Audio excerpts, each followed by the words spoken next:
ಓಂ ಶ್ರೀ ಸೂರ್ಯನಾರಾಯಣಾಯ ನಮಃ. ಆದಿದೇವ ನಮಸ್ತುಭ್ಯಂ ಪ್ರಸೀದ ಮಮ ಭಾಸ್ಕರ. ದಿವಾಕರ ನಮಸ್ತುಭ್ಯಂ ಪ್ರಭಾಕರ ನಮೋಸ್ತುತೆ. ಸಪ್ತಾಶ್ವರತಮಾರೂಢಂ ಪ್ರಚಂಡಂ ಕಶ್ಯಪಾತ್ಮಜಂ ಶ್ವೇತಪದ್ಮಧರಂ ದೇವಂ तं ಸೂರ್ಯಂ ಪ್ರಣಮಾಮ್ಯಹಂ. ಲೋಹಿತಂ ರಥಮಾರೂಢಂ ಸರ್ವಲೋಕಪಿತಾಮಹಂ ಮಹಾಪಾಪಹರಂ ದೇವಂ तं ಸೂರ್ಯಂ ಪ್ರಣಮಾಮ್ಯಹಂ.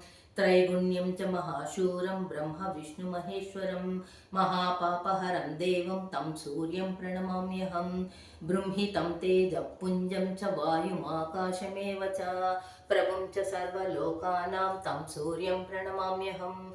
बन्दूकपुष्पशङ्काशं हारकुण्डलभूषितम् एकछत्रधरं देवं तं सूर्यं प्रणमाम्यहं. तं सूर्यं जगत्कार्तं महातेजप्रदीपिनं महापापहरं देवं तं सूर्यं प्रणमाम्यहं. तं सूर्यं जगतां नाथं ज्ञानविज्ञानमोक्षदं महापापहरं देवं तं सूर्यं प्रणमाम्यहम्.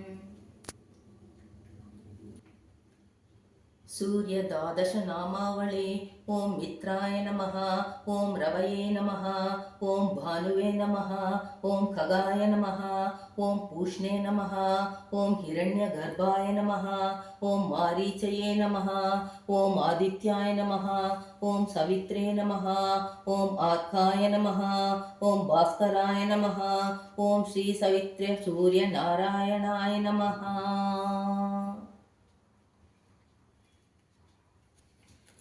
आदित्यस्तोत्रम्. अस्य श्री भगवान् आदित्यस्तोत्र महामन्त्रस्य अगस्त्य ऋषिः अनुष्टुश्छन्दः. भगवान् आदित्य सूर्यनारायणो देवता. शूं बीजं यमशक्तिः. मम कीलकं मम आदित्य प्रसाद सिद्ध्यर्थे जपे विनियोगः.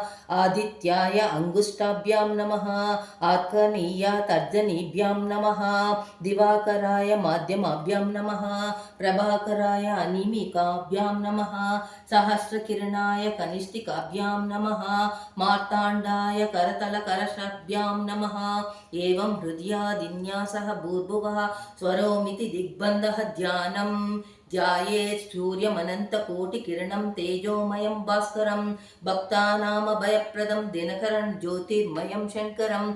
आदित्यं जगदीशमच्युतमदं त्रैलोक्यचूडामणिं. भक्ताभीष्टवरप्रदं दिनमणिं मार्ताण्डमाद्यं शुभं. कालात्मा सर्वभूतात्मा वेदात्मा विश्वतोमुखः. जन्म मृत्यु जरा व्याधि संसार भयनाशनः. ब्रह्मस्वरूपोदये मध्याह्ने तु महेश्वरः. अस्तकाले स्वयं विष्णुम् अस्तमाने त्रयीमूर्तिरत् दिवाकरः. एकचत्रुरथो यस्य दिव्यः कनकभूषितः. सोऽयं भवतु नः प्रीतः पद्महस्तो दिवाकरः. पद्महस्तः परञ्ज्योति परेशाय नमो नमः. अण्टयो निर्महासाक्षी आदित्याय नमो नमः. धर्ममूर्ति दयामूर्ति सत्यमूर्ति नमो नमः. सकलेशाय सूर्यक्षोन्तशाय नमो नमः.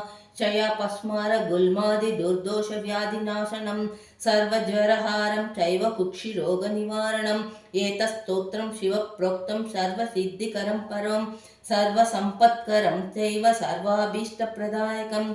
इति शिवप्रोक्तम् आदित्यस्तोत्रं सम्पूर्णम्.